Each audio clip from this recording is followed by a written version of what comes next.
dependientes de vos, Señor. Vos dijiste, Jesús, bienaventurados los pobres de espíritu, porque ellos heredarán el reino de los cielos. Y hoy nos declaramos pobres de espíritu, Señor. Nos humillamos delante de ti, Señor, porque te necesitamos. No vamos a llegar ni cerca ni lejos en tu presencia, Señor. Realmente te necesitamos. Abre nuestros ojos para ver, Señor, las maravillas de tu palabra, de tu escritura, para que tu escritura sea como una espada que nos corte, Señor, y quite, arranque de nosotros lo que no es de ti, Señor, para que rasgue el velo, Señor, que no nos deja ver, Señor, que no nos deja verte a ti, Señor, que eres la verdad, que eres el camino y que eres la vida. Queremos conocerte más. Decirle al Señor, Señor, quiero conocerte. Quiero conocerte. En el nombre de Jesús. Amén. Y amén. Muy buenas noches a todos, mis queridos hermanos. Estoy temblando y es mitad por la presencia del Espíritu y mitad por nervios. Y seguro deben estar sorprendidos. Yo estoy tan sorprendida como ustedes, no se preocupen, porque es la primera vez que me toca predicar frente a una congregación.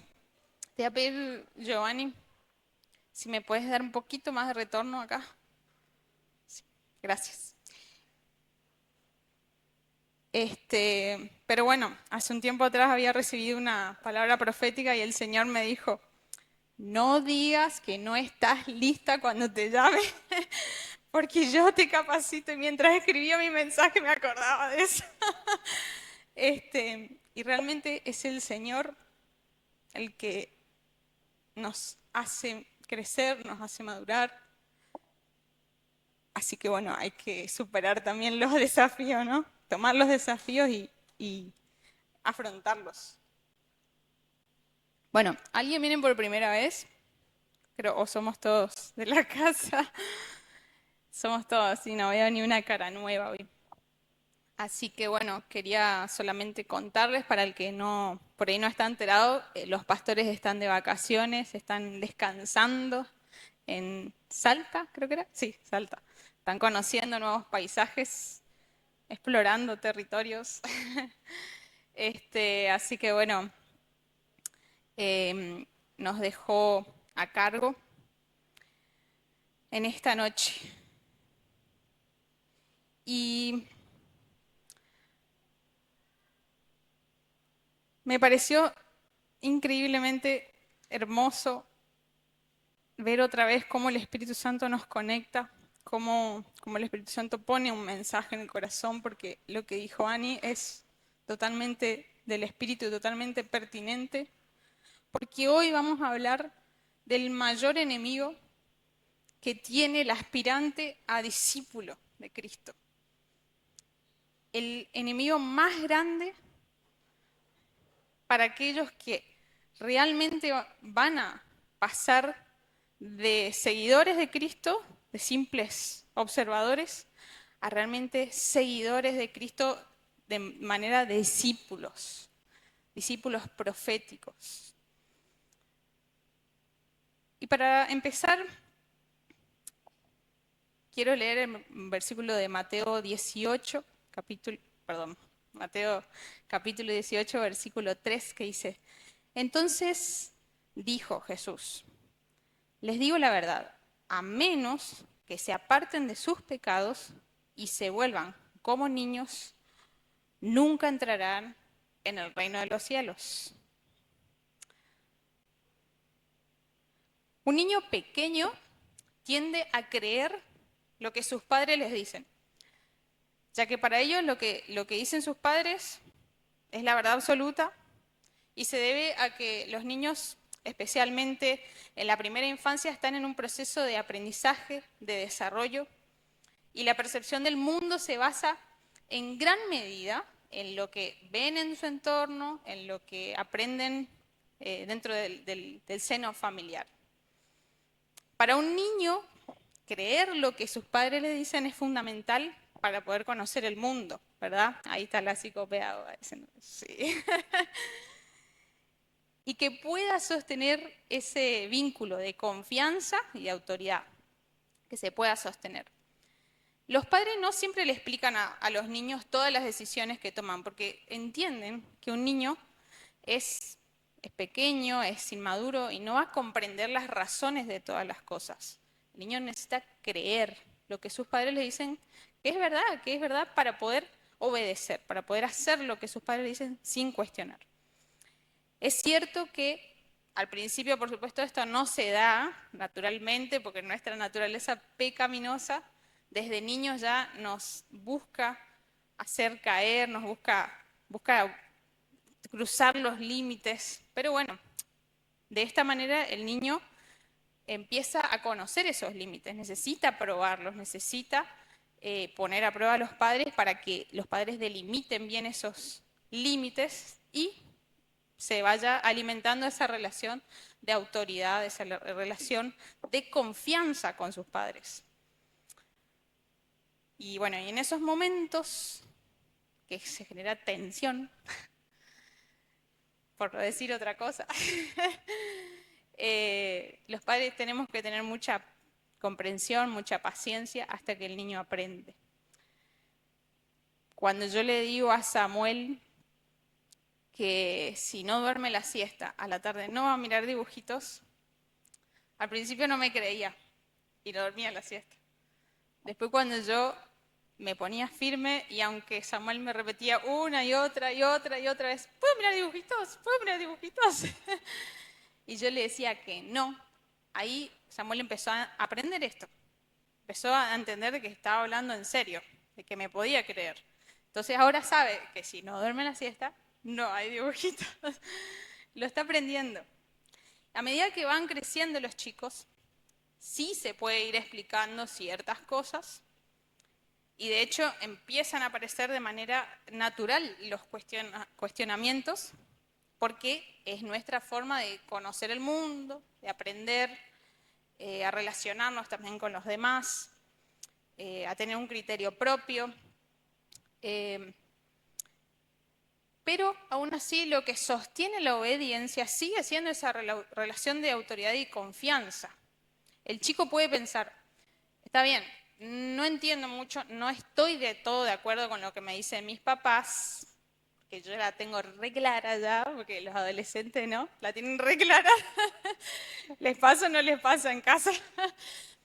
A nosotros nos pasó también como adolescentes, de enfrentarnos a nuestros padres, decir, no, papá, no es así, no es así.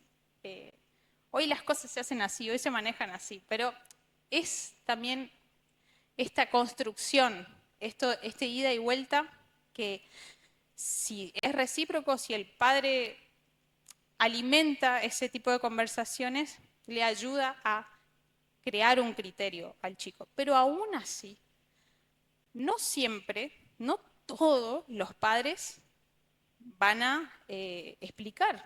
Entonces este chico puede pensar, está bien, no estoy del todo de acuerdo en lo que me mandan mis padres, pero sé que me aman, sé que me están guiando para bien en la vida y voy a seguirles sus instrucciones para que me vaya bien porque les creo. ¿Ok? En el caso contrario, si el hijo tiene falta de confianza, no cree lo que sus padres le están diciendo, los desacredita, puede hacer caer el hijo en la rebeldía, en el orgullo, en la autosuficiencia, en tomar decisiones y cometer errores con consecuencias graves, muy graves. Esto le pasó al pueblo de Israel y nos puede pasar a nosotros si no escuchamos la voz de Dios hoy. Hoy nos está hablando, hoy estamos en el tiempo de gracia y es el momento de escuchar lo que nuestro Padre nos está diciendo. Bueno. El domingo pasado, ¿quién se acuerda del mensaje? Testeo rápido, los agarré en frío, está bien. Está bien. A mí también me pasa cuando el pastor nos hace esa pregunta, nos liquida todo. Bueno, ¿se acuerdan que el pastor habló sobre el yugo del Señor?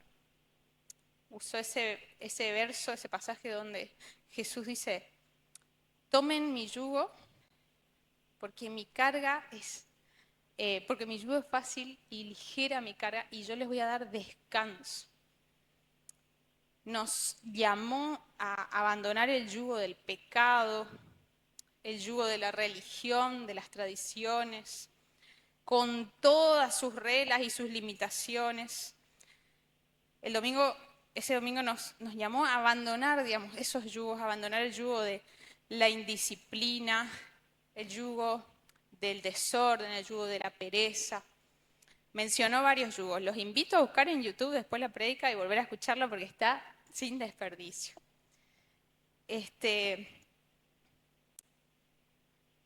Y tomar el yugo del Señor, a caminar con Cristo, dejar que Él sea el que nos guíe, ese buey, ese toro viejo, sabio, manso, que nos guía a nosotros en el caminar de su vida, en la libertad del Espíritu, porque así es el yugo del Señor, que trae libertad, aunque parezca contradictorio.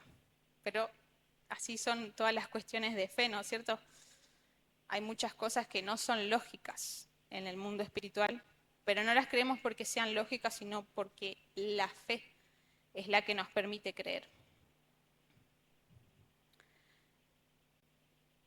Hoy les quiero hablar justamente del mayor enemigo que tenemos que eliminar para poder ser verdaderos aspirantes y poder aceptar ese yugo, porque está re lindo en la teoría, ¿no? Suena re lindo, Jesús se pasa de poético, hermoso lo que nos dice, ay, sí, yo quiero reposo, quiero descanso, yo quiero, Señor, pero hay un obstáculo, un gran enemigo que tenemos que eliminar.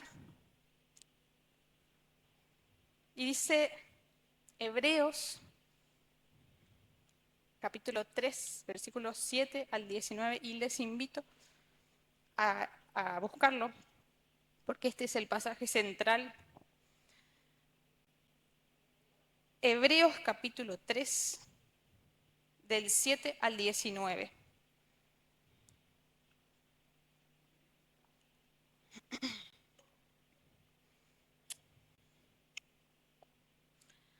¿Estamos? Oh, espero un ratito más. Bueno, estamos. Dice, por eso, como dice el Espíritu Santo, si ustedes oyen hoy su voz, no endurezcan sus corazones como sucedió en la rebelión en aquel día de prueba en el desierto. Allí sus antepasados me tentaron y me pusieron a prueba, a pesar de haber visto mis obras durante 40 años. Por eso me enojé con aquella generación y dije, siempre se alejan de mí y no reconocen mis caminos. Así que en mi enojo hice este juramento. Jamás entrarán en mi reposo. Cuídense, hermanos, de que ninguno de ustedes tenga un corazón pecaminoso e incrédulo que los haga apartarse del Dios vivo. Más bien, mientras dure ese hoy, anímense unos a otros cada día para que ninguno de ustedes se endurezca por el engaño del pecado. Hemos llegado a tener parte con Cristo si en verdad mantenemos firme hasta el fin la confianza que tuvimos al principio. Como se acaba de decir, si ustedes oyen hoy su voz, no endurezcan sus corazones como sucedió en la rebelión. Ahora, ¿quiénes fueron los que oyeron y se rebelaron? ¿No fueron acaso todos los que salieron de Egipto guiados por Moisés? ¿Y con quiénes se enojó Dios durante 40 años? ¿No fue acaso con los que pecaron, los cuales cayeron muertos en el desierto? ¿Y a quiénes juró Dios que jamás entrarían en su reposo, sino a los que desobedecieron? Como podemos ver, no pudieron entrar por causa de su incredulidad. Si yo les pregunto a ustedes, ¿cuál fue el pecado más grande de Israel contra Dios? ¿Qué me dirían?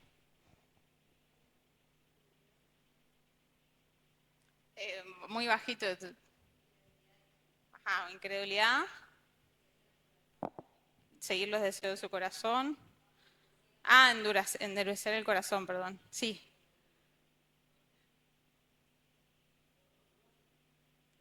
Otros dioses, idolatría. ¿Qué más? Desobediencia. Bien, todos ellos fueron grandes agravios al Señor. Todos ellos fueron dagas en el corazón del Padre.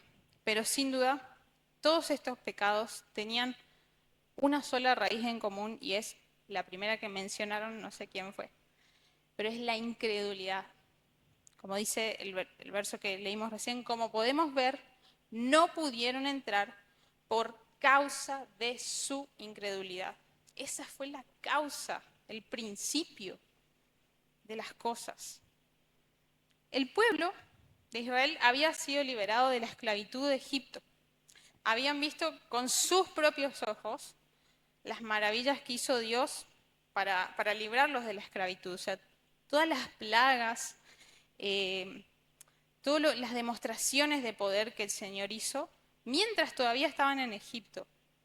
Dios había dejado muy en claro, no solo para los israelitas, sino también para los egipcios, que Él no era cualquier diosito, como tenían los egipcios y todos los paganos, que podía hacer alguna que otra señal milagrosa, porque lo hacían. O sea, de hecho, por eso la gente, los paganos creían en sus dioses, porque detrás de esos ídolos estaban esos demonios que hacen pequeñas demostraciones de poder, como sigue pasando hoy en día. Mediante la nueva era, mediante, no sé, esto de llamar a los ángeles, esto de, no sé, la parapsicología, incluso la brujería, el satanismo. O sea, ¿cuánta gente hay que hasta el día de hoy cree fervientemente en el curandero, en ir y pagar para hacer un amarre, para hacer... O sea, sabemos que el enemigo tiene poder, ¿no es cierto? Pero Dios le había dejado muy en claro a Israel que él no era esa clase de Dios que competía contra los otros. No, le había dejado muy en claro que era el Dios verdadero, el único, el que está por encima de todo, el que decide lo que decide se va a hacer porque Él lo dice. No está compitiendo con nadie. Él había dejado claro que era el único y verdadero Dios vivo, todopoderoso, que era el gran yo soy. Después de haber salido de Egipto, le mostró su poder en el Sinaí, cuando les dio las tablas de la ley. Antes de darle las tablas, le dijo al pueblo que se preparen, que se purifiquen. Descendió en una nube muy densa, con truenos, con relámpagos, con trompetas fuertes. Imagínense ustedes ese cuadro, o sea, estar ahí en el medio del pueblo. Yo, no sé, me desmayaría de miedo. ¿Por qué? Porque el Señor tenía el objetivo de hacerles entender, a ver, mis queridos, soy poderoso, soy el Dios que todo lo puede, soy el soberano y quiero tener un pacto con ustedes, un trato con ustedes. Yo los elegí, quiero amarlos, quiero protegerlos, pero hay condiciones. Y ahí fue cuando le dio los mandamientos, los preceptos.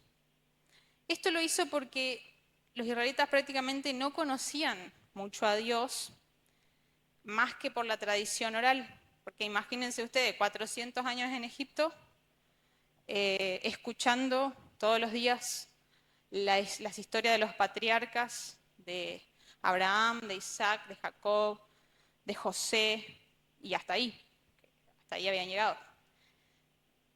Conocían a Dios, lo que había hecho con esas personas, y que bueno, somos el pueblo de Dios y hasta ahí, ese era todo el conocimiento que tenían, pero no se relacionaban con Dios del todo, más que algunas excepciones. Había gente que sí era sensible, que sí buscaba a Dios de todo corazón, que le creía a Dios y Dios respondía, pero eran contados con la mano. El pueblo en general era, bueno, vivían de tradición oral, de eso vivían, de lo que le habían enseñado sus padres, eh, y estaban rodeados de los dioses y de las costumbres paganas egipcias. Entonces, no habían tenido mucho trato con Dios. Entonces, bueno, Dios por eso tomó esta decisión de mostrarse, darse a conocer primero de esa manera, ¿verdad? Y aún así, por más que salieron de Egipto sin necesidad de guerra, con muchísimas riquezas, que era una cosa imposible ante los ojos humanos, por más que fueron alimentados con maná del cielo, o sea, llovía comida del cielo, gente. O sea, hoy pasa eso y no sé, no sabemos qué hacer. O sea, sería tremendo. De hecho, sé que pasa en algunos países, hay unos fenómenos meteorológicos extraños.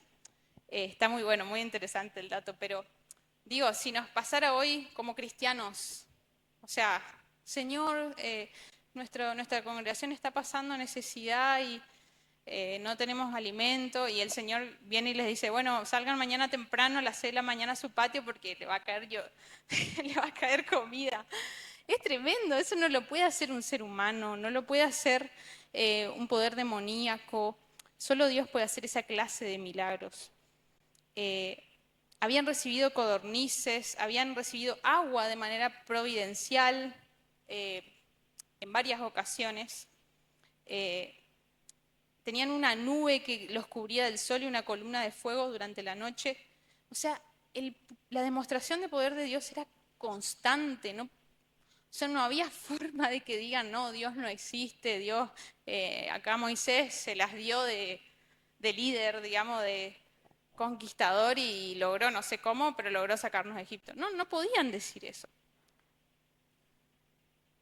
Y entonces podemos ver que no fue el cuestionamiento de los israelitas hacia Dios, no fue por desconocimiento, no fue por falta de información, fue por incredulidad. Incredulidad. La incredulidad que desagrada a Dios no es un problema de desconocimiento, de ignorancia. A nosotros nos pasa algo similar.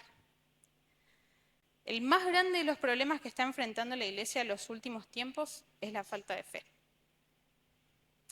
Esta falta de fe es la que no nos permite ponernos ese yugo del Señor y entrar en su reposo, en la tierra prometida, y convertirnos en esos discípulos proféticos que sabemos que el Señor necesita para poder construir y hacer avanzar su reino. O sea, no es opcional. Dios va a construir su reino con sus discípulos, no con seguidores, simpatizantes o gente que no lo conozca, que lo conozca de tradición nomás. ¿Ok? Y a nosotros nos pasa que nosotros sabemos muchísimas cosas.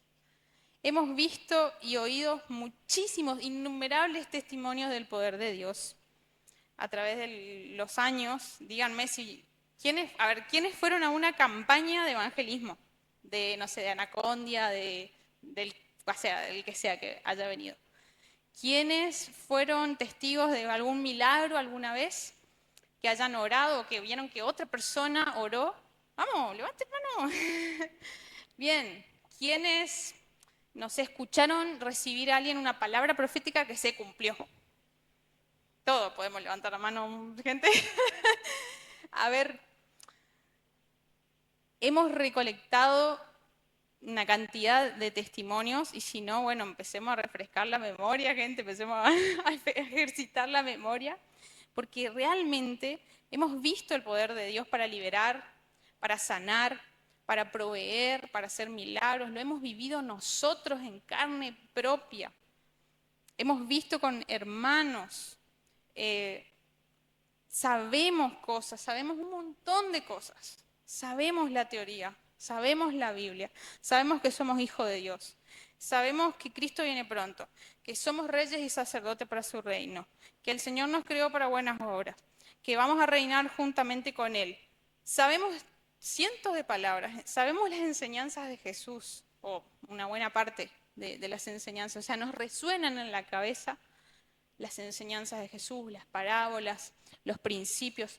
Sabemos, domingo tras domingo apilamos una sobre otra, prédicas con contenido profético, canciones llenas de la palabra guiadas por ministros proféticos. No estoy hablando solo acá de la casa, estoy hablando de, o sea, escuchamos prédicas en YouTube, escuchamos grupos de alabanza súper ministrados, súper llenos del Espíritu Santo, que ministran cosas específicas para este tiempo. Hemos escuchado palabras proféticas soltadas en ambientes gloriosos del Espíritu Santo. Lo hemos vivido acá, seguimos viviéndolo continuamente dentro de la casa. Y aún así, no le creemos. Aún así, no lo creemos. Muchas veces. Y esta clase de incredulidad a Dios le irrita. No le preocupa. No es que le aflige. No es que le duele. Le irrita. Lo exaspera. Es como ese padre que le demuestra constantemente a su hijo que es digno de confianza, que siempre cumple lo que promete, que le pone límites sanos para cuidar la integridad, la salud de su hijo, que le da todo lo que necesita para vivir, le provee de todas las cosas que necesita. Y aún así, su hijo lo sigue desafiando, lo cuestiona, le hace berrinche para conseguir lo que quiere ya.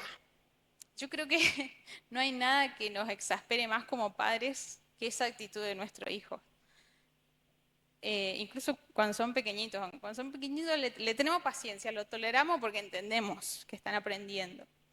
Pero díganme si no conocen alguna mamá o algún papá que se haya quejado de su hijo y este gurí cabezudo que no entiende, que constantemente está desafiando, que constantemente está quejándose, que no valora el esfuerzo de sus padres, el amor que les dan. Creo que es una daga en el corazón para los padres tener un hijo así. Es como una espina en el zapato. Y te dicen, no sé qué hacer con este gurí. Dígame, o yo nomás conozco gente así porque los veo medio tranquilos. ¿Conocen gente así o no? Padres que tengan esa actitud hacia sus hijos. Y no es que no los amen, no es que no les preocupe, que no les duela. Es que llega un punto que no hay manera, digamos, de expresar, digamos, la indignación que te da. Y bueno, anoté este versículo acá que está medio descontextualizado, pero tiene que ver. Dice, en realidad, sin fe es imposible agradar a Dios, ya que cualquiera que se acerca a Dios tiene que creer que Él existe y que recompensa a los que le buscan. O sea, no hay manera de que podamos tener una relación de padres e hijos con Dios si no tenemos fe. No hay forma.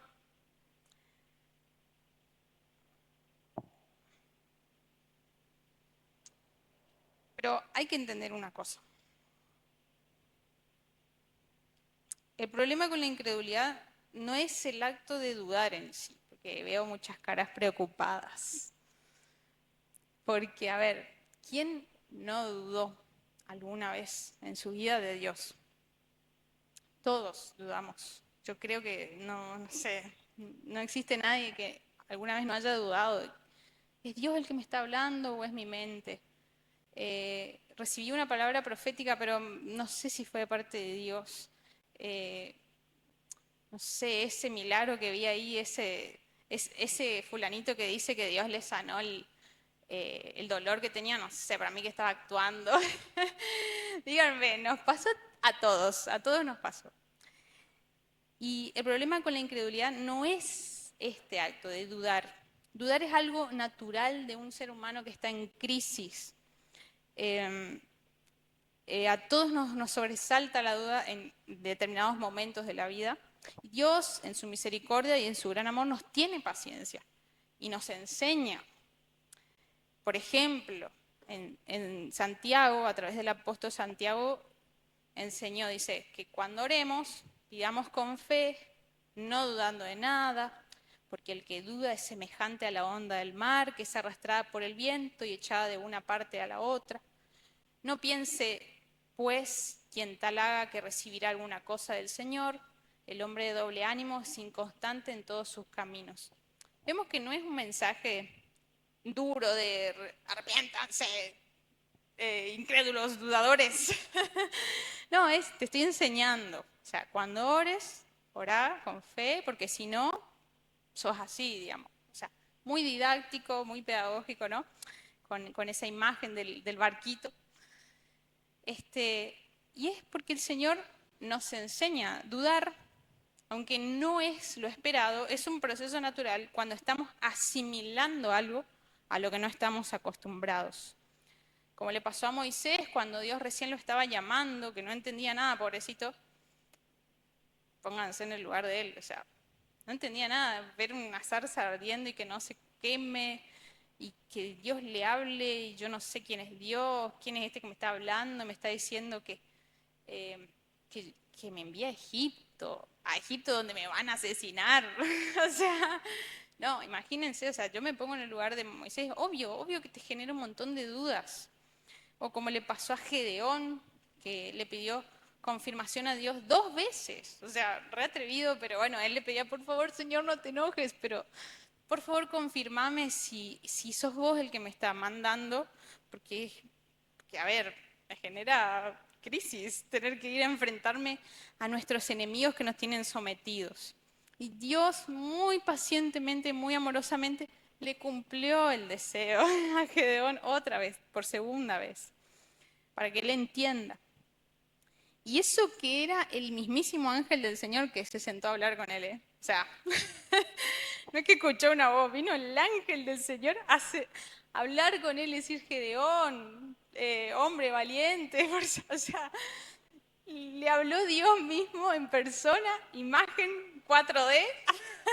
No, no lo podía creer el Gedeón, lo dudó. ¿Y qué pasó? ¿Dios se enojó? No. ¿Él se enojó? No, le tuvo paciencia, le toleró, digamos, su duda. O a Pedro, por ejemplo, que cuando caminó sobre el agua dudó un instante y se hundió en el mar. A pesar de que estaba Jesús mirándolo, digamos, o sea, ¿qué más seguro que eso? O sea, no, pero él dudó, apartó la mirada y no dice la Biblia que fue, miren, yo soy re capo y puedo solo. No, dudó. O sea, su problema fue de duda, no creyó lo que estaba pasando. Y aún así Jesús eh, fue muy paciente, muy misericordioso, muy amoroso con él para enseñarlo. Es como este periodo de aprendizaje que tienen los niños hasta que entienden que lo que les están diciendo sus padres es digno de creer y de acatar. El Señor entiende nuestras dudas porque dice Hebreos 4:15 que no tenemos un sumo sacerdote que no pueda compadecerse de nuestras debilidades, sino uno que fue tentado en todo, según nuestra semejanza, pero sin pecado.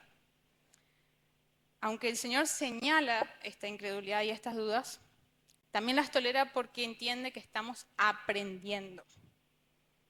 El verdadero problema detrás de la incredulidad es otro, que hay otra clase de incredulidad. El verdadero crimen de la incredulidad es que se nos haga costumbre, a tal punto que comenzamos a tolerar otros terribles pecados, a continuar escondiendo los ídolos que traemos de Egipto, a pesar de que Dios nos llama constantemente a purificarnos y a deshacernos de ellos.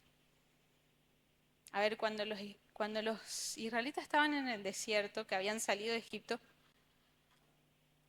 no salieron con, bueno, ahora sabemos quién es Dios, vamos a dejar todos los ídolos. No, llevaron junto todos los ídolos que tenían. Estaban en su equipaje. Cuando el Señor les proveía de las necesidades que tenían, del maná, del agua, cuando estaban en el desierto, ellos seguían teniendo los ídolos en el equipaje. Aún así, Dios toleraba. Pero les decía, chicos, muchachos, vayan purificándose, no tengan otros dioses delante de mí, no está bien. Y el pueblo de Israel, no, ni un cargo. Se les hizo costumbre cargar los ídolos. Cuando se nos hace costumbre desconfiar y desobedecer deliberadamente a Dios, a pesar de que recibimos instrucciones claras y de saber empíricamente que Él nos está hablando la verdad, porque ya nos los demostró mediante señales, mediante cumplimiento de palabras proféticas, mediante prodigios. El problema es cuando la incredulidad se nos hace costumbre a tal punto que nos volvemos provocadores, desafiantes, nos quejamos continuamente a pesar de su providencia. Nos tendemos a confiar en nuestra propia opinión en vez de depender de Dios, que es el que todo lo sabe. El problema con la incredulidad es que nos vuelve completamente religiosos. Nos vuelve religiosos. Al punto de cuestionar al mismo Jesús, que es el camino, que es la verdad, que es la vida. Incluso siendo testigos de sus señales. Y por ende también cuestionamos al Padre, que fue quien lo envió, para reconciliarnos con Él. El cristiano incrédulo es ese que vive vagando en el desierto, de proceso en proceso, pero sin nunca aprender nada. No crece, no madura, no deja de quejarse, no deja de criticar a los líderes, echándole la culpa de dónde están. El pastor no me llama, no me escribe, mis hermanos en la iglesia no me escribieron cuando yo me fui. Y ¿vos sabés que cuándo fue la última vez que fui a la iglesia? Fue en febrero del año pasado. ¿Vos te pensás que alguien me escribió para preguntarme por qué me fui? ¿Vos pensás que alguien me preguntó, ¿qué te pasa, fulanito? ¿Por qué te...? Díganme si no escucharon eso alguna vez. Yo estoy contando, ya lo escuché muchas veces. Y nos hace sentir culpa encima, eso es lo peor, digamos. Pero hay que entender que son decisiones que toman las personas. El cristiano inmaduro, incrédulo, perdón, no inmaduro, el cristiano incrédulo es ese que no madura, no crece. Vuelve a pasar una y otra vez por la misma lección y no comprende que el Señor lo está probando una vez más para refinarlo, para que su fe sea cada vez más preciosa y más firme, para que realmente pueda seguir a Cristo hasta la muerte si fuese necesario. ¿Cuántos de ustedes pueden decir acá, yo por Cristo me muero, si es necesario? Está bien, me encanta que no hayan levantado la mano todos, porque no es algo fácil decir, yo no lo puedo decir todavía. A mí me cuesta, o sea, lo digo, pero me cuesta creerlo, me cuesta, porque todavía no tengo ese nivel de madurez, ese nivel de crecimiento, decir, lo pierdo todo por causa de Cristo. Pero estoy creciendo, estoy en proceso, igual que todos ustedes. Todos estamos en el desierto, todos estamos juntos en el proceso. Ahora la pregunta es, ¿estamos aprendiendo de las pruebas? ¿Estamos aprendiendo de esos procesos? El cristiano, el cristiano incrédulo, o que se vuelve inmaduro, es ese cristiano con problemas de dinero que canta: renuévame, Señor Jesús, ya no quiero ser igual. Que está en la miseria, le va re mal, eh, no sabe administrar su dinero. Entonces ora en el domingo y le dice: Señor, te entrego toda mi vida, todas mis finanzas, por favor, enséñame, por favor. Entrega todo. Enséñame a cambiar, a administrar mejor los recursos. Y llega el martes y se le rompe el lavarropa. Y en vez de orar y pedirle a Dios que le provea uno y agradecer porque todavía sigue teniendo dos manos con la cual lavar la ropa y jabón, sale corriendo a sacar un préstamo para comprarse, para comprarse otro lavarropas. Y sin olvidarse la catarata de quejas, por supuesto. Pero ahora, pucha, che, con este calor que hace, o con esta lluvia que hay, ¿cómo me voy a poner a lavar a mano? Imposible. Qué bárbaro, ¿por qué? No entiende, no entendió que era un... A ver, papito, el domingo oraste. Te olvidaste. El cristiano incrédulo es el que ora y dice: Señor, úsame. Mi vida te pertenece, te quiero servir, soy tuyo. Todo pertenece a ti. Me encanta ese tema. Y cuando el miércoles el pastor le manda un mensaje, le dice: querido, vamos a predicar a Garupá, ¿querés compartir la palabra en el culto de allá en Garupá? Piensa para sus adentros: pero ¿para qué le pagamos el sueldo al pastor? A ver, yo trabajo toda la semana, él no trabaja. O sea, que predique él, para eso le pagamos. ¿Qué piensa? ¿Que estoy de balde? ¿Que estoy...? Yo trabajo toda la semana, quiero descansar el sábado. Y le contesto un mensajito: pastor, tengo un compromiso, disculpe. Pero por adentro, ay, ay. También es ese cristiano que a la mañana, cuando se levanta, ora y dice: Señor, hoy quiero demostrar tu amor. A donde vaya, ser luz, ser sal. Quiero reflejarte a ti en mi vida.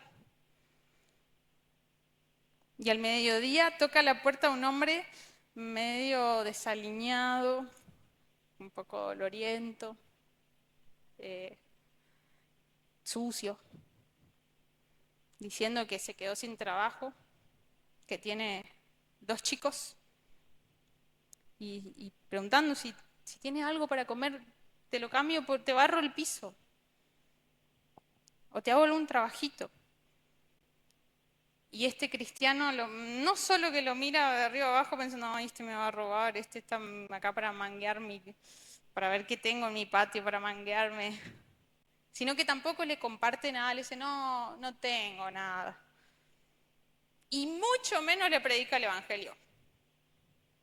Mucho menos. Porque de última, podés estar en la situación de Pedro y decir: a ver, no tengo oro ni plata, pero lo que tengo te doy. Tengo a Cristo, te doy a Cristo, te predico. Pero no, se apagó la luz.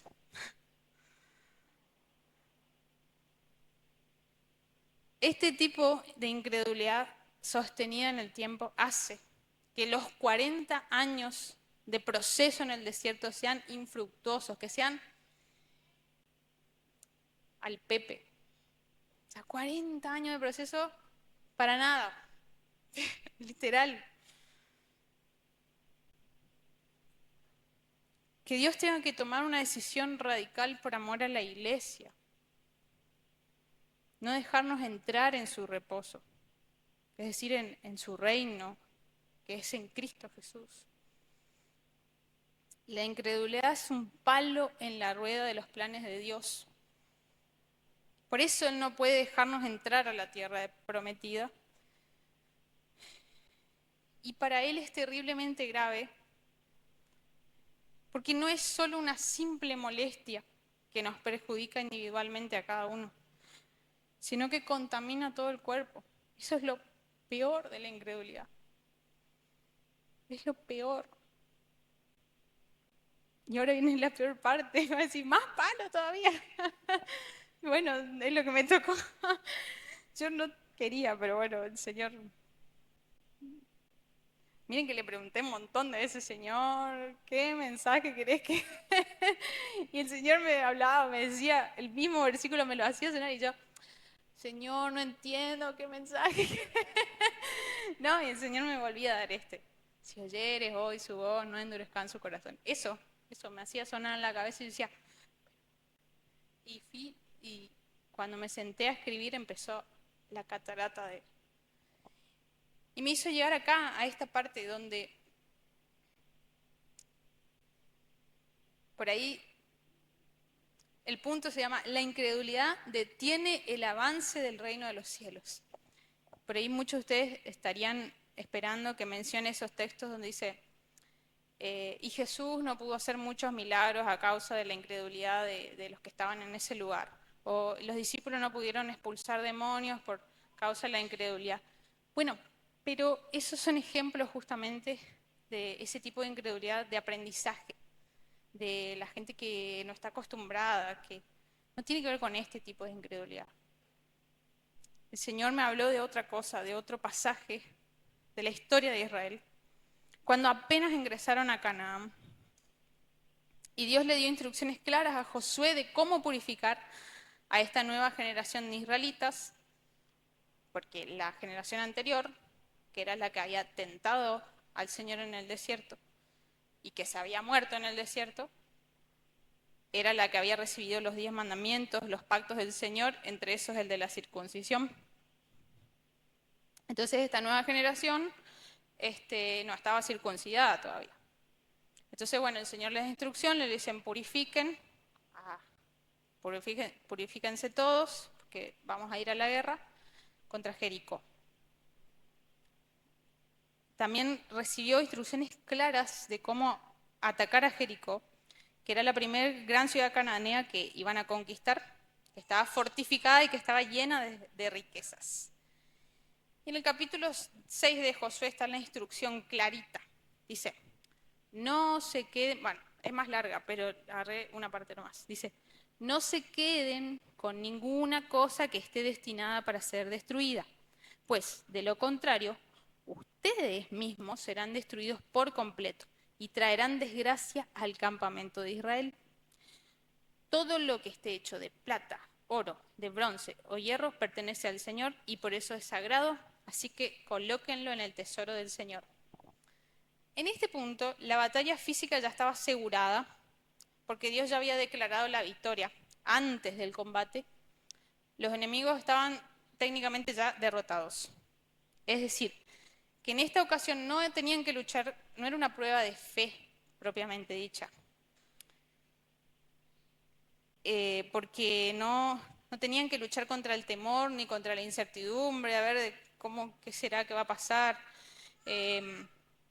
Dios ya lo había spoileado el resultado, digamos.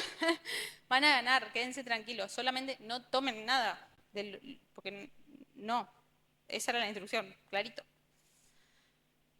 Había una sola regla para esa batalla y era imposible que se confundan, que duden, que ignoren, porque incluso las consecuencias fueron advertidas. O sea, no es que Dios le dijo, no toques eso nomás. No, no toques eso porque si no, te va a pasar tal cosa, ¿viste? Se quedan sin dibujito hoy tu hermano. ¿Ok? Pero un hombre llamado Acán fue desobediente y tomó algunas de las cosas que el Señor expresamente había prohibido y las escondió abajo de su carpa. Ahora, yo pregunto, ¿por qué desobedeció?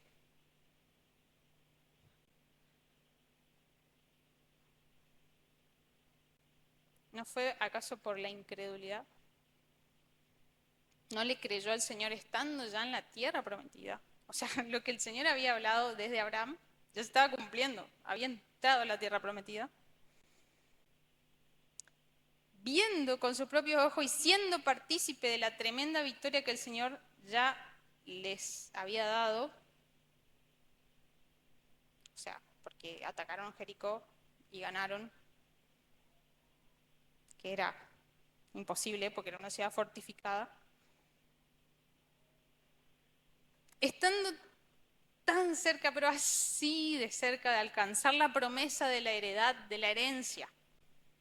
Dijo, o sea, no sé, muy necio, qué necio que fue Acán. Pero digo, lo estás a punto de ver, estás ahí al punto de alcanzar, o sea, no es algo muy lejano que vos decís, como les pasaba a los discípulos, que les decía, Cristo viene, sí, Cristo está pronto a venir, y muchos lo tomaban por tardanza, como, no, bueno, sí, todavía no, o sea, está lejano. O sea, hoy nos pasa lo mismo, gente.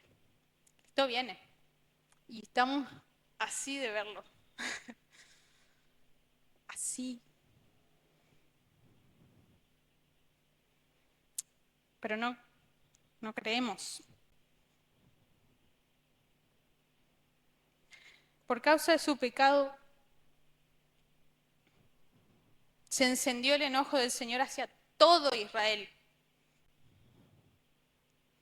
De tal manera que la siguiente batalla, que fue contra Ai, que era un pueblo así chiquitito, y que tenían todas las probabilidades de ganar, perdieron terriblemente. Ese día murieron, no me acuerdo la cifra ahora, pero si era 3.000 o 30.000 hombres, no me acuerdo. Pero igual, 3.000 es un montón. O sea, imagínense 3.000 de sus hermanos, 3.000 su vecino, su amigo.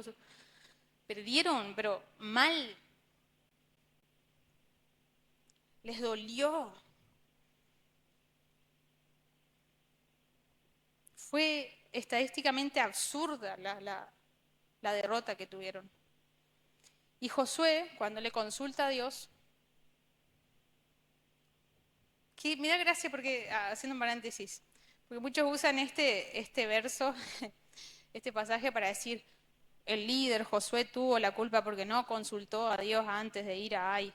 Y si hubiese consultado a Dios, pero a ver, está bien, está perfecto, tenemos que depender de Dios para todo, tenemos que consultarle. Pero se te puede olvidar, puede pasar. Y vos no estás desconfiando de que tu hermano sea tan necio de desobedecer una orden, pero una instrucción tan clara, digamos, o sea, no te esperás eso, digamos. Acá el problema no fue tanto Josué como líder, porque además estaba aprendiendo también, o sea, recién había agarrado el mando. Y Josué cuando le consulta a Dios, Dios le da instrucciones claras de exponer a Acán, o sea, no le dice fue Acán, dice, mañana temprano se levantan todos, cuando se levanten todos, yo voy a señalar a cada tribu, voy a señalar a una tribu, de esa tribu voy a señalar a un clan y de ese clan voy a señalar a una familia y esa familia es la culpable. Y esa familia la tienen que matar, la tienen que apedrear y quemar con todo, todas sus posesiones, todos sus animales. Y pues sí, pobrecita la familia, o sea, ¿qué culpa tiene? ¿Qué culpa tiene de que Acán haya sido tan necio? A simple vista pareciera que el pecado en realidad no fue tan grave, o sea, no fue un asesinato, no fue un pecado de inmoralidad sexual o algo que consideramos normalmente como algo grave. Fue bueno, a ver, vio cosas lindas, vio oro, plata, un vestido lindo y se lo guardó para él, digamos. A ver, Dios, no fue para tanto, digamos. Pareciera que a veces el criterio de Dios para castigar es desequilibrado o es injusto incluso. Podríamos pensar eso si leemos a simple vista. Dios tuvo un mal día y explotó en ira y bueno. Pero cuando miramos el cuadro desde una distancia más lejos, más lejana, podemos entender la gravedad de la situación. no se trataba de esos objetos, se trataba de que Acán había decidido deliberadamente perpetuar el pecado de sus antepasados, que había quedado enterrado en el desierto. Pudiendo cambiar el destino, su destino y el de su familia, decidió seguir el camino de sus antepasados. A ver, hermanos, a nosotros nos puede pasar también si no oímos la voz del Señor.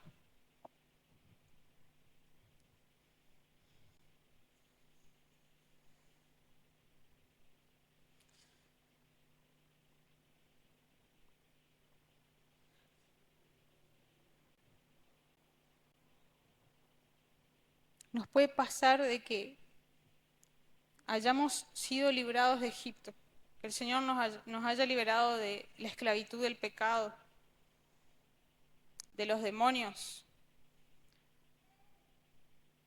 que nos haya liberado de la religión. Ya no estamos peleándonos por esas cuestiones de, ay, si usa pollera, si usa pantalón, si todas esas reglas y esas cosas, digamos que entendemos que son parte de reglas humanas y no están dentro del marco de la libertad del espíritu. O sea, el Señor nos libró de todas esas cosas.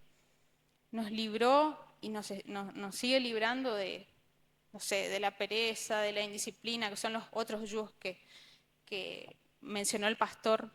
Muchos de nosotros estamos creciendo, eh, estamos madurando, algunos forzadamente. A mí me tocó tener un hijo para madurar. Pero digo, podemos estar en esa situación y aún así en algún momento decidir no creer a Dios.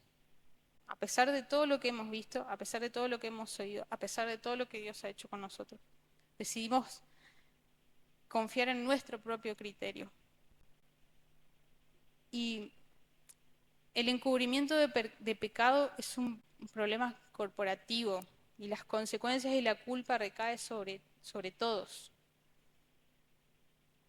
Dice que Dios le dijo a José, sin embargo, Israel desobedeció las instrucciones sobre lo que debía ser apartado para el Señor. Israel ha pecado y ha roto mi pacto. Robaron de lo que les ordené, que apartaran para mí.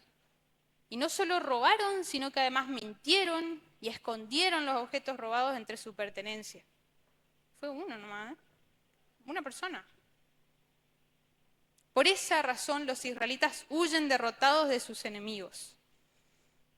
Ahora Israel mismo será apartado para destrucción. No seguiré más con ustedes a menos que destruyan esas cosas que guardaron y que estaban destinadas para ser destruidas. Y esto nos recuerda que somos un solo cuerpo y que no podemos hacernos los desentendidos de los demás miembros del cuerpo.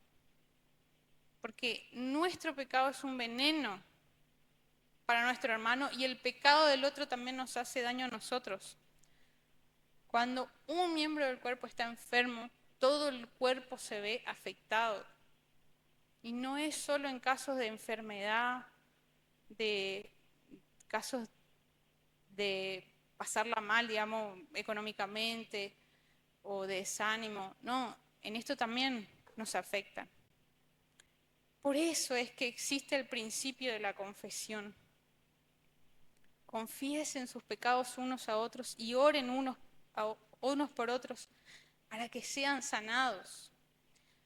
La oración del justo es muy poderosa y efectiva. Elías era un hombre con limitaciones semejantes a las nuestras, pero oró con fervor para que no lloviera y durante 3 años y 6 meses no llovió sobre la tierra. Después volvió a orar y el cielo dejó caer su lluvia y la tierra dio sus frutos. O sea, no se trata de ser perfectos, se trata de ser sinceros, de no querer ocultar que somos incrédulos.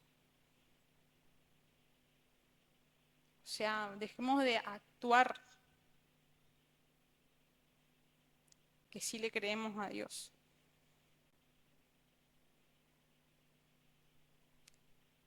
Hermanos, este es otro ejemplo de cómo es corporativa esta cuestión. Dice, hermanos, si alguno de ustedes se ha apartado de la verdad y otro lo hace volver a ella, sepan que el que haga volver al pecador de su mal camino, lo salvará de la muerte y cubrirá una gran cantidad de pecados.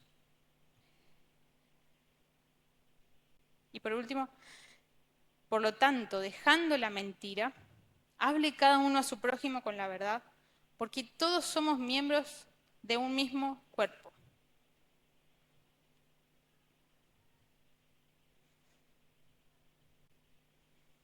Y yo sé que es re duro. Les digo en serio, les digo la verdad. Soltar esta palabra para mí es difícil. Es la primera vez que predico. Pero no quería ser desobediente porque me preocupa que no, que no tomemos ese lugar al que el Señor nos está llamando, que no tomemos su yugo, que no entremos al reposo del Señor, que no entremos a la tierra prometida. Me preocupa que finjamos demencia cada vez que venimos a la iglesia y vemos a nuestros hermanos y sabemos que están pasando por pruebas o que el Señor los está llamando a hacer algo y no obedecen, no hacen caso. No toman las palabras que el Señor les está dando. Y nadie dice nada, o sea, todos esperamos que vengan los pastores y nos digan, Lanita, el Señor te habló. No, y los pastores no van a hacer eso, porque somos todos un cuerpo. Somos todos hermanos y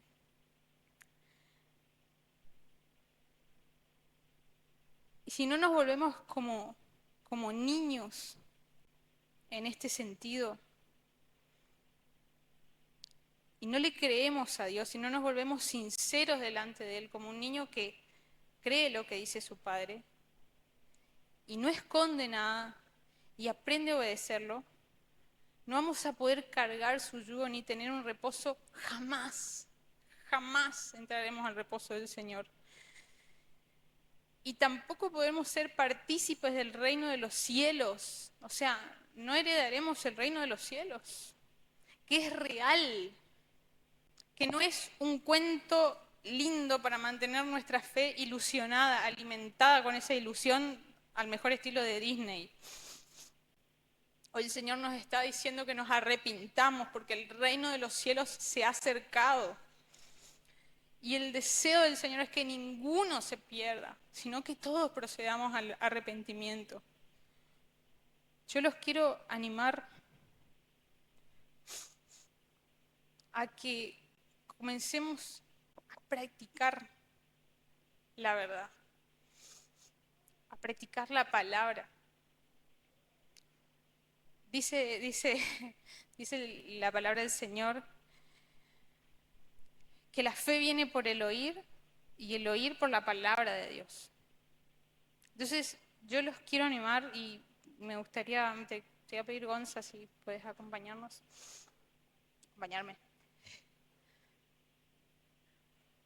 Invitarlos a que hagan un compromiso ante el Señor. Primero, arrepentirnos, vamos a arrepentirnos todos, porque todos entramos en la bolsa, digamos. Creo que son contados con las manos los que por ahí se salvan y dicen, no, yo realmente le creo al Señor, tengo fe.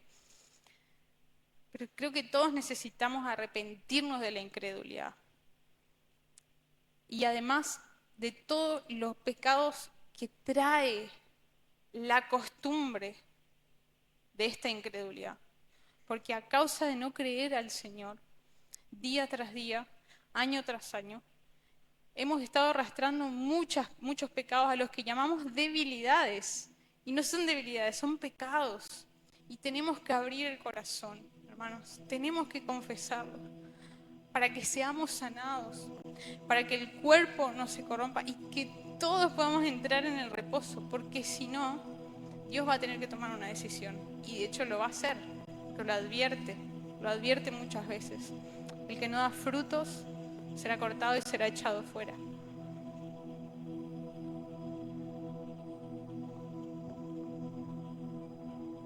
Dice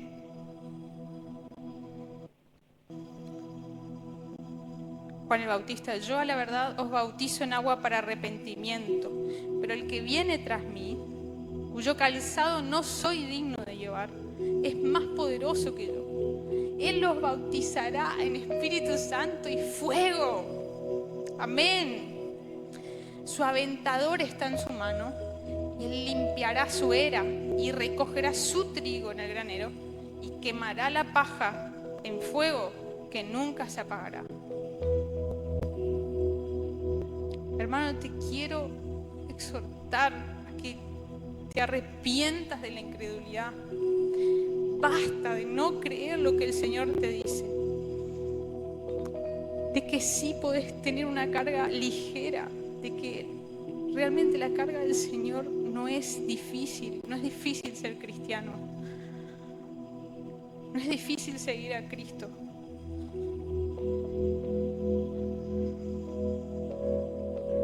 Arrepentite de creer que vos no podés orar por alguien y que se sane, porque el Señor necesita que hagas eso. Arrepentite de no creer que un día se te puede manifestar un demonio delante tuyo, una persona, y que vos vas a orar y lo vas a liberar en el nombre de Jesús. Arrepentite de no creerlo, porque lo vas a hacer. No lo va a hacer el pastor, no lo van a hacer unos pocos ungidos. Lo vas a hacer vos, porque la iglesia entera es la iglesia profética de los últimos tiempos. No son unos pocos, somos todos los llamados a ser discípulos del Señor. Y no digas, soy demasiado grande, ya pasó demasiado tiempo, porque ¿sabes cuántos años tenía Caleb? ¿Sabes cuántos años tenía Abraham cuando el Señor hizo su pacto con él? Bueno, te lo dejo de tarea, búscalo. A ver si nos inspiramos. No digas, no tengo ninguna habilidad, no sé hacer nada para dentro del cuerpo, porque el Señor no siempre nos llama para trabajar dentro del templo, de la iglesia. El Señor quiere que reconcilies a las demás personas, a los incrédulos, con el Padre, que les muestres a Cristo, que ores por ellos, que le compartas de lo que tenés, que creas que si compartís, el Señor te va a dar más. Deja de mezquinar. Basta de mezquinar de lo que el Señor te dio de gracia. Basta de guardarlo. El maná que se recogía para el día siguiente, por causa de, para no quedarnos sin alimento, se pudría. El alimento que comes hoy, y si te querés llenar de alimento, y guardar por las dudas, porque por ahí te podés morir. Si ese alimento, vengo, como acá en la casa, voy a la casa y miro otra prédica de YouTube y otra prédica de YouTube, porque por ahí, no sé, me muero en el desierto, en el proceso. Bueno, se te va a pudrir ese alimento, porque no hace falta.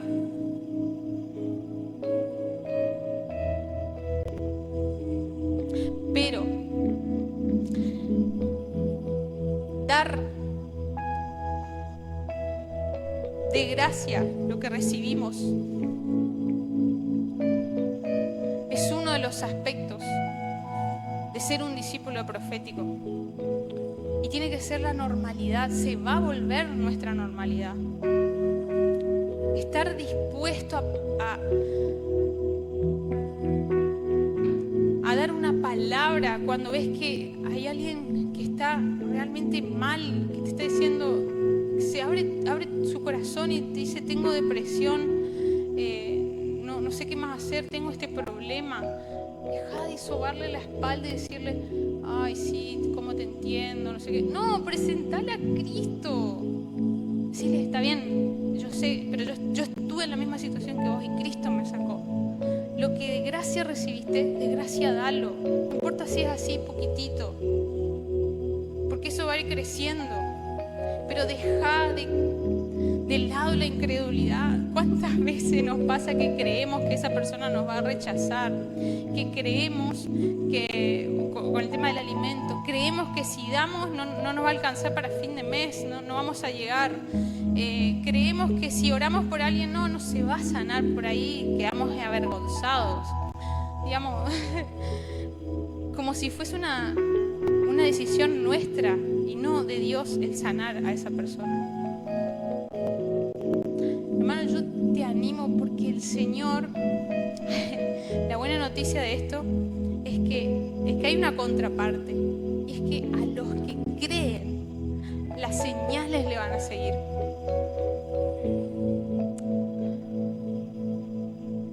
No a los que oran un montón, a los que miran un montón de prédicas, escuchan, vienen a la iglesia, se pasan la vida entera en la iglesia, sirven. No, a los que creen. Esa es la promesa del Señor. Entonces yo te quiero invitar, hermano, ponete de pie.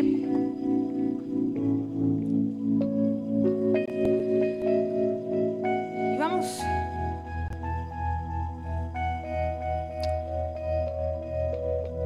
a arrepentirnos delante del Señor.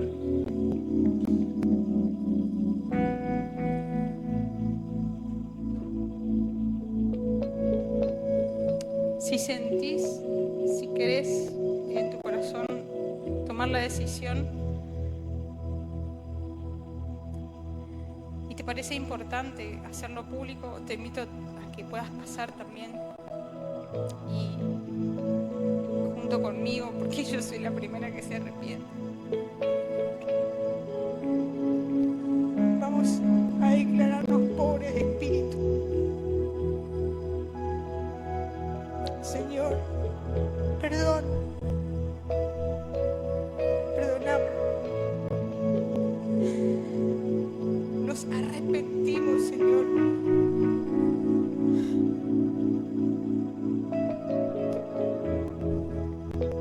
De no creerte, Señor. Perdónanos, Señor, por ser tan necios, Señor. Estando tan cercanos a tu venida y viendo todas las señales, Señor, cómo se están cumpliendo. Perdónanos, Señor, por tardar en arrepentirnos de la incredulidad, Señor. Perdónanos, Señor, por poner ese palo, Señor, en la rueda. Porque vos dijiste, Jesús, muy clarito, el que no junta conmigo desparrama. No hay muchas opciones. Y te pedimos perdón por eso, por ser de los que desparraman, de los que terminan contagiando la incredulidad a otros, haciendo estragos dentro del cuerpo de Cristo, Señor. Perdonanos, Señor, por poner limitaciones a tu poder, poner limitaciones, Señor, a tu grandeza. Por tratar de poner todo en un cuadro, en un marco de lógica, Señor, todo lo que pasa en el reino de los cielos, Señor. Perdónanos, Señor, nos arrepentimos de todo corazón, Señor.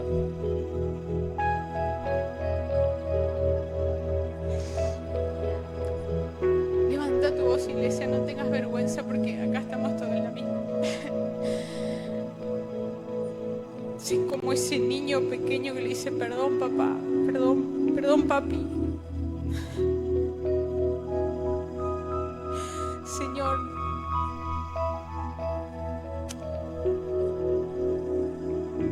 somos pobres de espíritu. Pobres, Señor, de espíritu. Realmente te necesitamos que aumentes nuestra fe. Necesitamos, Señor, que nos hagas crecer. Necesitamos llegar a ese nivel de madurez donde podemos comprender eso de que si le decimos a un monte, quítate de aquí y échate al mar, eso va a pasar, Señor. Yo todavía no puedo creer eso, Señor. No lo entiendo. No lo entiendo, Señor.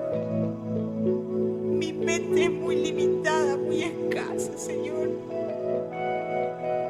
Y te pido perdón por no creerlo. Perdón, Señor. Perdón por las veces que me mandaste, Señor, a orar por otras personas, incluso hablándome de sus problemas. Y no lo hice porque tuve vergüenza, Señor, porque decidí no hacerlo a pesar de escuchar tu voz, Señor. Perdóname. Delante de todos mis hermanos lo digo.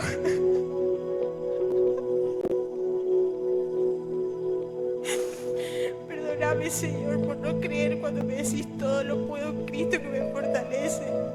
Y yo no me quiero levantar de la cama, Señor. Perdóname.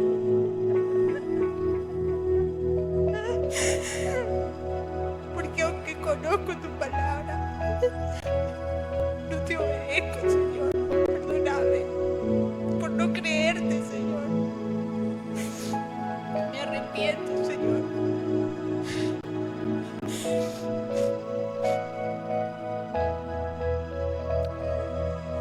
Y te pido, Jesús, que vuelvas nuestro corazón como el de un niño, Señor, tierno, sensible, para escucharte, Señor, y creerte.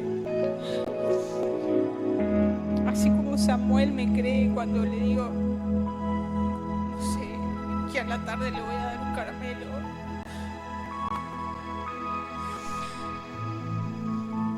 Y a la tarde me pregunta, mami, ¿me das un caramelo?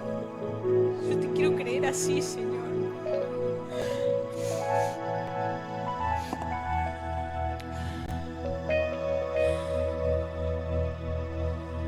En el nombre de Jesús.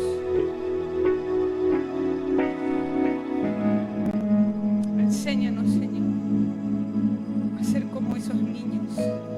Enséñanos, Señor, lo que significa ser como niños, para que podamos heredar el reino de los cielos, para que podamos tomar tu yugo, Señor, tu carga,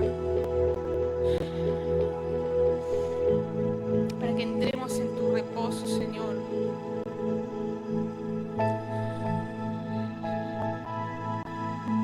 Te necesitamos, Jesús.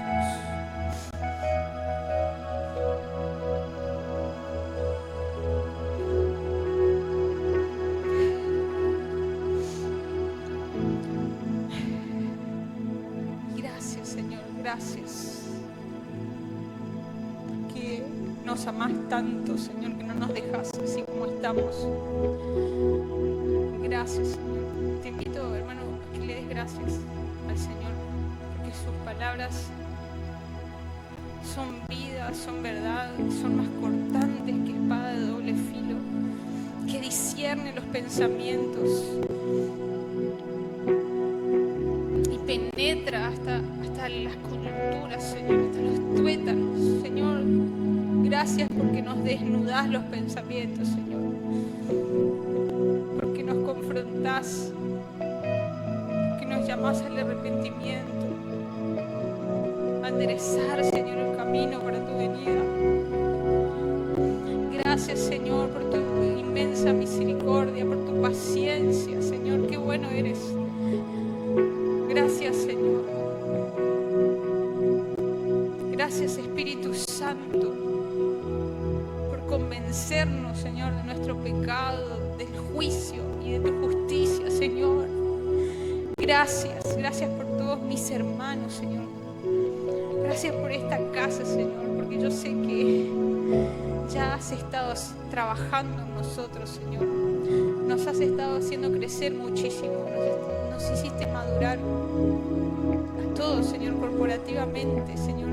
Yo veo en mis hermanos la luz de Cristo. Veo en esta casa, Señor, lo que has depositado, Señor, en cada uno. Y me alegro, Señor. Y gracias porque aún hoy estás cortando, Señor, haciendo una operación, una cirugía, Señor, aún más profunda, para seguir estás circuncidándonos en el corazón, Señor, aunque duele, Señor. Gracias, porque nos purificás para elegirnos, Señor, porque nos elegiste, porque nos amaste, porque tenés un plan para nosotros, Señor, porque querés que seamos tus reyes, tus sacerdotes, tus ministros, Señor. Gracias, Señor, porque crees en nosotros. Gracias, Señor, por depositar lo más precioso, Señor, por depositar el tesoro de Cristo en estas vasijas de barro, Señor. Gracias por perfeccionarnos hasta el fin. Gracias, Señor, gracias, gracias. Gracias por no dejarnos como estamos, Señor. Gracias, te bendecimos, te alabamos. Te invito, hermano, a que levantes tu mano y adores al Señor, le alabes por su bondad, por su misericordia. Señor.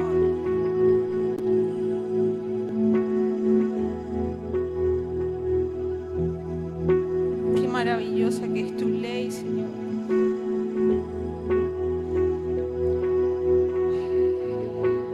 Qué maravilloso, Señor, que son tus palabras.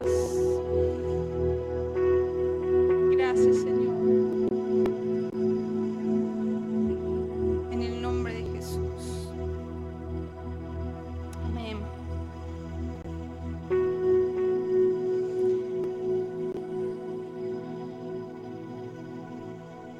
Te quiero invitar, hermano, también a que en tu corazón hagas el compromiso de llenarte de la palabra de Dios.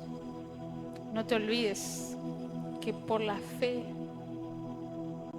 por el oír viene la fe. Y el oír la palabra de Dios es eso lo que te va a llenar de fe. Las palabras del Señor, como dijo el pastor, no tomes la Biblia como un consejo, tomala como una instrucción y te vas a convertir en un discípulo profético del Señor. Y antes de que se vayan, quiero recordarles nada más que este 1 y 2 de marzo va a haber el encuentro con Dios, que es maravilloso, para también tener estos tiempos de meditación, para mirar para adentro, a ver dónde estamos errando y corregir esas cosas.